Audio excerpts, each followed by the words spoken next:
Telugu Desam party గెలిచిద్దాం పక్క. పక్క. అంటే ఆయన వాళ్ళే దేనికి గెలుస్తారు అనుకుంటున్నారు? ఎన్ను తెలుగుదేశం పార్టీ దేనికి గెలుస్తారు అనుకుంటున్నారు? ఎందుకంటే అభివృద్ధి లేదు, పిల్లలు చదువుకున్న పిల్లలు పాడైపోతున్నారు ఉద్యోగాలు లేక. ఆ, ఈ గంజాయి ఎన్ని మామూలు ఇచ్చలేడుగా జరుగుతున్నాయి. పరిపాలన బాగలేదని అనుకుంటున్నాను. అంటే గత 5 సంవత్సరాల క్రితం పరిస్థితి ఎలా ఉంది, ఇప్పుడు ఎలా ఉంది? 5 సంవత్సరాల క్రితం పరిస్థితి పనులు అన్నీ ఉన్నాయి, బాగానే ఉంది, పర్వాలేదు. 5 సంవత్సరాల క్రితం మరి ఈ 5 సంవత్సరాల్లో మరి రోడ్లు లేక అధ్వానం, పిల్లలు చదువుకున్న వాళ్ళకి ఉద్యోగాలు లేక. మా పిల్లోడే ఉన్నాడు, ఇంజనీరింగ్ అయిపోయింది, ఈ క్యాంపస్ ఎలక్షన్లు వచ్చింది, ఇంతవరకు పిలవాల ఉద్యోగాలు లేవు. మన ఏపీలో అసలు ఎక్కడా లేవు. ఇంకేం వస్తుంది సార్? జగన్మోహన్ రెడ్డి మేము లక్షలాది ఉద్యోగాలు ఇచ్చాను. ఏడిచ్చారండి లక్షలాది ఉద్యోగం? మరి మాకో తెలియదు, మరి ఆయన ఎక్కడ ఇచ్చాడు మనకి? అందరూ బ్రహ్మాండంగా సుభిక్షంగా ఉండి అందరికి పథకాలు ఇస్తున్నాము, లక్షలాది ఉద్యోగాలు ఇచ్చాము, అందరికి సంక్షేమం అందిస్తాము. సార్ ఆయన పథకాలు ఇచ్చేది సార్ మాకు. మీరు ఇప్పుడు ఉద్యోగం చేసుకుంటున్నారు, మీరు ఉద్యోగం చేస్తే మీ కుటుంబం గడిచిద్ది, కానీ ఆయన ఇచ్చే సంవత్సరానికి 10,000 సరిపోతాయి మీకు? 10,000 చాలవు కదా. అది మన ఉద్యోగం కల్పిస్తే మన పిల్లలు మన భవిష్యత్తు మనకు బాగుంటుంది. అంతేగాని వాడిచ్చే 5,000 10,000 కోసం మనం ఆశపడితే మనం ఎడజాగిద్ది.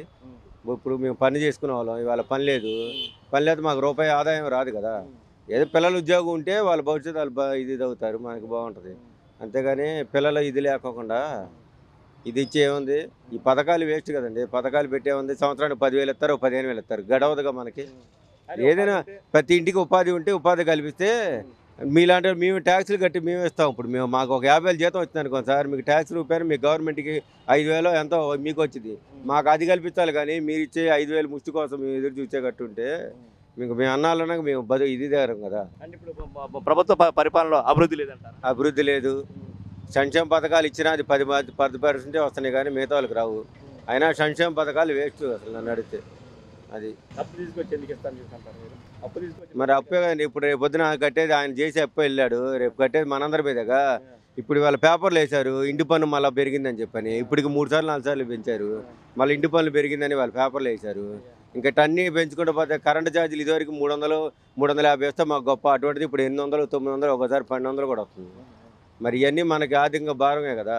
నూనె ప్యాకెట్ లెక్కించి ఉల్లిపాయలు, చిన్నుల్లిపాయలు, అల్లం అన్నీ మొత్తం రేట్లు పెరిగిపోతే ఇక సామాన్యుడు పైకి మాకు ఆదాయం పెరగట్లా, నిత్యావసర ఖర్చులన్నీ పెరిగిపోతున్నాయి, బాగా పెరిగిపోతున్నాయి. ఇంకా ఏందండి మేము బతికేది మా లాంటి వాళ్ళు?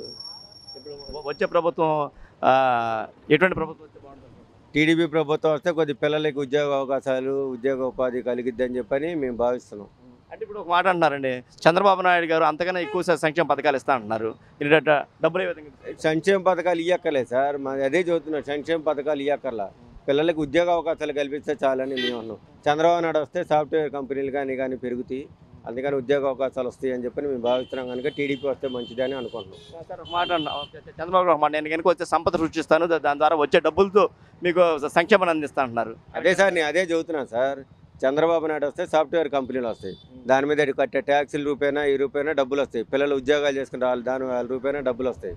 సంపద సృష్టించాలంటే మనకు ఉద్యోగ అవకాశాలు అవి ఉండాలి కదా సార్. ఎంతకాడికి అప్పు తీసుకొచ్చి పప్పుకూళ్ళలాగా నువ్వు 1000 రూపాయలు తీసుకొస్తున్నాడు ఆయన, ఒక 100 రూపాయలు పంచుతున్నాడు జనాలకి, మిగతా 900 ఇడిపోతున్నాయి, అడిగేవాళ్ళు లేరు.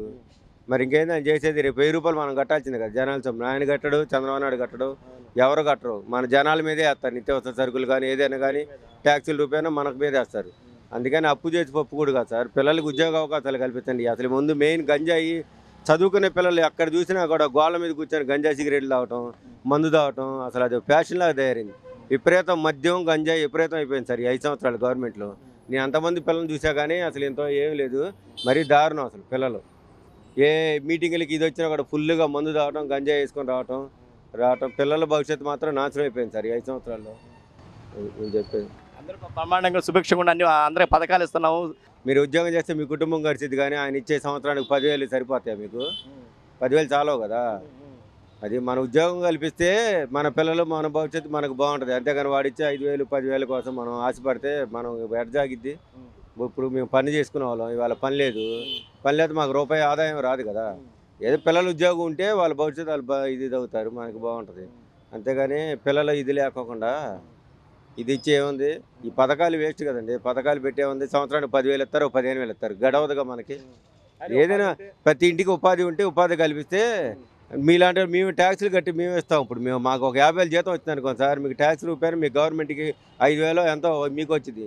మాకు అది కల్పించాలి, కానీ మీరు ఇచ్చే 5,000 ముష్టి కోసం మేము ఎదురు చూసేటట్టు ఉంటే మీకు మేము అన్నాలన్నా మేము ఇది దేరం కదా.